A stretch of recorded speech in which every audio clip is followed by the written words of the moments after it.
Homemade তুবড়ি?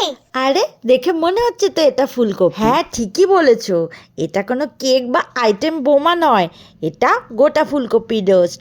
চলো আজকে আমার স্টাইলে গোটা ফুলকপি রোস্ট বানাই। ভালো লাগলে লাইক শেয়ার কমেন্ট করতে একটুও ভুলে যেও না। ফুলকপিটাকে প্রথমে একটু নুন জলে ভিজিয়ে রাখবো 10 মিনিট, তাতে করে ফুলকপির মধ্যে যদি কোনো পোকা থাকে সেটা বেরিয়ে যাবে। কড়াই গরম করে তাতে দিলাম ঘি। ঘিটা মেল্ট হলে হাফ বাটি ময়দা দিয়ে 2-1 মিনিট একটু ঘিয়ের সাথে মিশিয়ে জল দিয়ে দিলাম, আর তার সাথে দিয়ে দিলাম অল্প নুন। একটা নরম কাই বানিয়ে ময়দার কাই বানিয়ে নিয়ে একটা বাটিতে তুলে রেখে দেবো, পরে এটা কাজে লাগবে।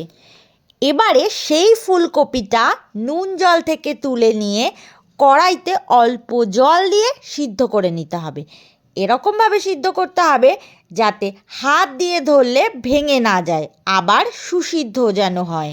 কড়াইতে সাদা তেল দিয়ে তাতে পেঁয়াজের বেরেস্তা বানিয়ে নেব। 2টো আলু সিদ্ধ করে নিয়েছি, তাতে পেঁয়াজের বেরেস্তা দিয়ে খুব ভালো করে মেখে নেব, আর অল্প একটু নুন দিয়ে দিয়েছি।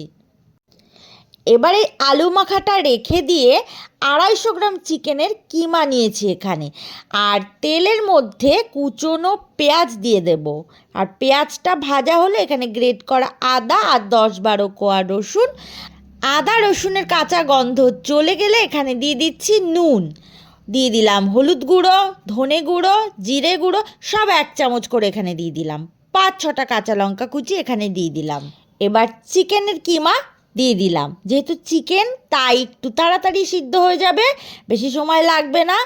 আর গরম মশলা গুঁড়ো এখানে দিয়ে দিলাম, আর দিয়ে দিলাম 1 চামচ চিনি।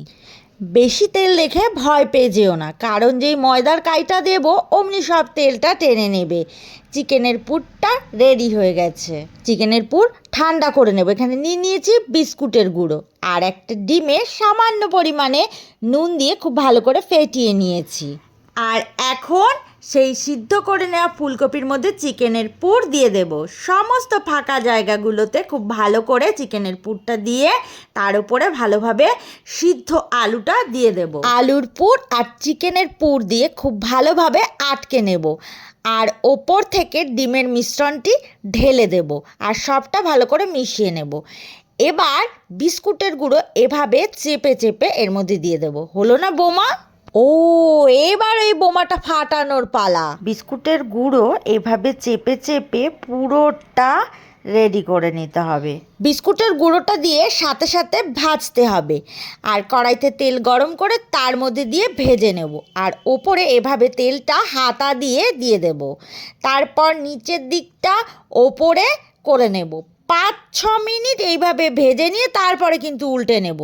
তোমরা কে কোথা থেকে আমার ভিডিও দেখছো কমেন্টে কিন্তু অবশ্যই জানাবে। পুরনো বন্ধুদের অসংখ্য ধন্যবাদ, আর নতুন বন্ধুদের স্বাগত জানাই আমাকে সাপোর্ট করার জন্য। এভাবেই আমার পাশে থেকো। চলো এবার একটা প্লেটে নিয়েছি, আর একটু কেটে দেখাই। অসম্ভব টেস্টি হয়। এভাবে ফুলকপি রোস্ট বানিয়ে নিও। তোমরা যদি এভাবে গোটা ফুলকপি রোস্ট একবারে বানাতে না চাও, তাহলে ফুলকপিটাকে কেটে ছোট ছোট করে এভাবে ফুলকপি রোস্ট বানিয়ে নেবে। আজ এই পর্যন্তই, আবারও নতুন ভিডিওতে দেখা হচ্ছে। সুস্থ থাকো, ভালো থাকো, টাটা।